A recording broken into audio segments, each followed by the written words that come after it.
श्री स्वामी समर्थ।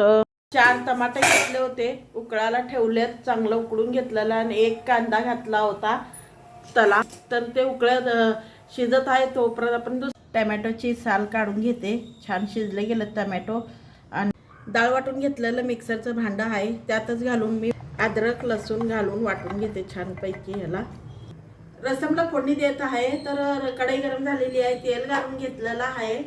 जिरा मोहरी घालून घेऊया, सुक्या मिरच्या, कढीपत्ता, टमॅटोची ग्रेव्ही घालून घेतलेली आहे. टमॅटोच्या ग्रेव्हीला छानपैकी वापरून घेऊया तेल सुटेपर्यंत.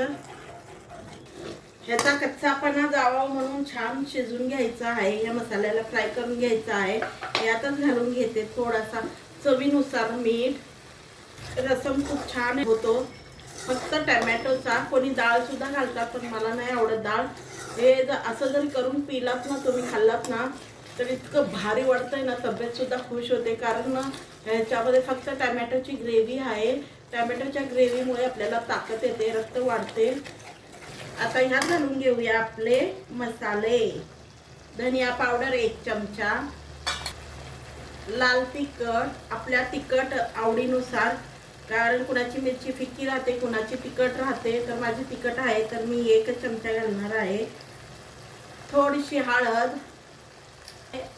मसाले आपल्या आवडीनुसार, थोडासा गरम मसाला, सांबर मसाला. रसम मसाला बनवलेला नाही आहे म्हणून सांबर मसाला वापरलेला आहे.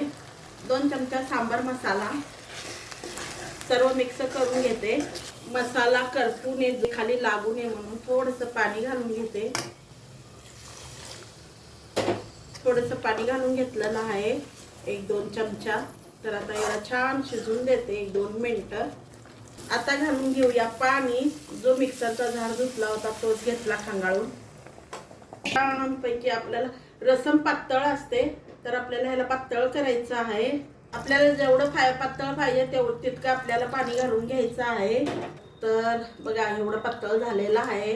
आणि रसम म्हटल्यावर चिंचाचं पाणी, थोडंसं चिंच भिजत घातलं होते गरम पाण्यात, त्याचंच 1 वाटी पाणी मी काढलेलं आहे. चिंचाचं पाणी घातलेलं आहे, खूप छान होतं. तर चला आता हे ह्याला 1-2-3 उकळ्या आणूया.